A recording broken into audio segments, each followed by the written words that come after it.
गुरुवर जी के चरणों में सादर सादर मैं प्रणाम करती हूँ। और आज इस विनयांजलि कार्यक्रम में हम बता नहीं सकते कि हमारी जो क्षति हुई है उस क्षति पूर्ति को कोई नहीं कर सकता।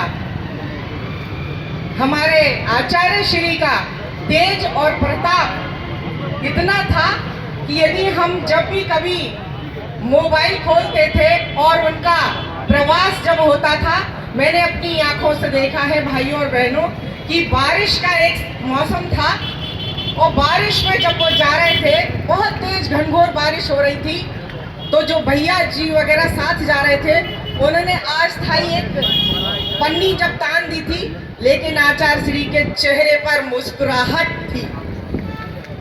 इतना कष्ट, इतना दुख से भरा, कांटों से भरा जो रास्ता है और उनकी मुस्कुराहट, मैं अन्यथा ना करके करती हूँ, उनके मुस्कुराहट को लेकर ही चलती हूँ। और आप लोगों ने भी नोट किया होगा कि मैं भी एक घरेलू हूँ, लेकिन मेरे पास दुखों का पहाड़ रहता है, लेकिन मैं मुस्कुराती हूँ, क्योंकि भगवान श्री कृष्ण भी मुस्कुराते रहे, हमारे आचार्य श्री भी मुस्कुराते रहे, क्योंकि उनका जन्म ही ऐसे समय हुआ था कि पूर्णिमा का दिन था और चंद्रमा अपनी 16 कलाओं के साथ क्षितिज पर जब विराजमान होता है, तो इतनी ही कलाओं, इतने ही सद्गुण, इतनी ही शुद्ध आत्माओं के साथ हमारे आचार्य श्री का जन्म हमारे देश में हुआ।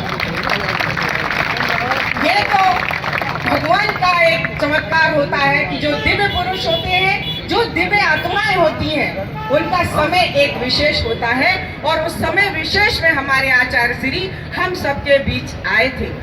उन्होंने किसी को जात पात धर्म छोटा बड़ा नहीं करके समानता का भाव दिया, सबको आदर दिया, सबको स्नेह दिया।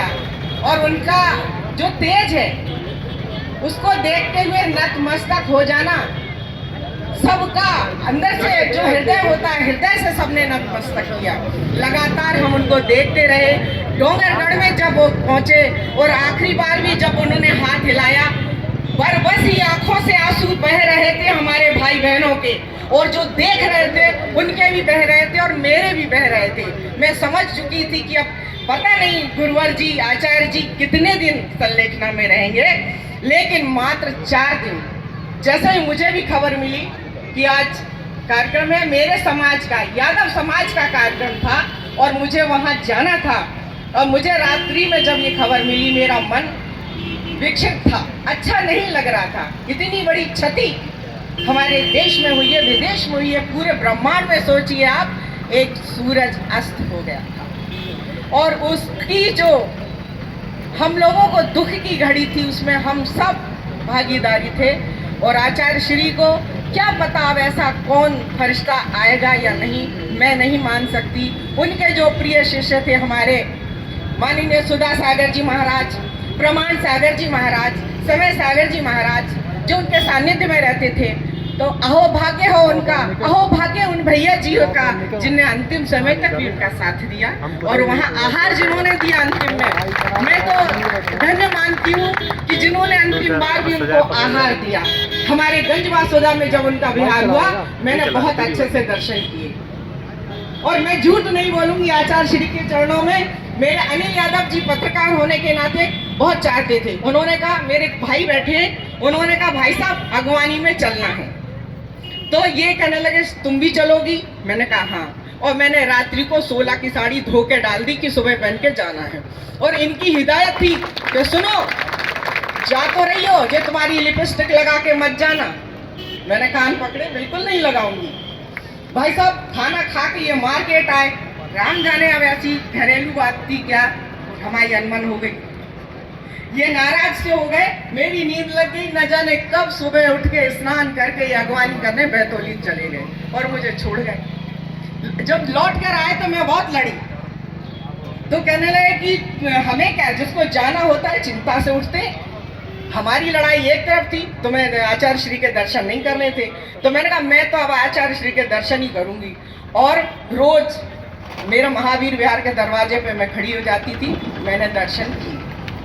तो ये अगर आपके मन में श्रद्धा है, मन में अगर आपका विश्वास और वो है, तो आपको उसकी प्राप्ति तो हो ही जाती है। मैं बार बार गुरुवर के चरणों में वंदन करती हूँ।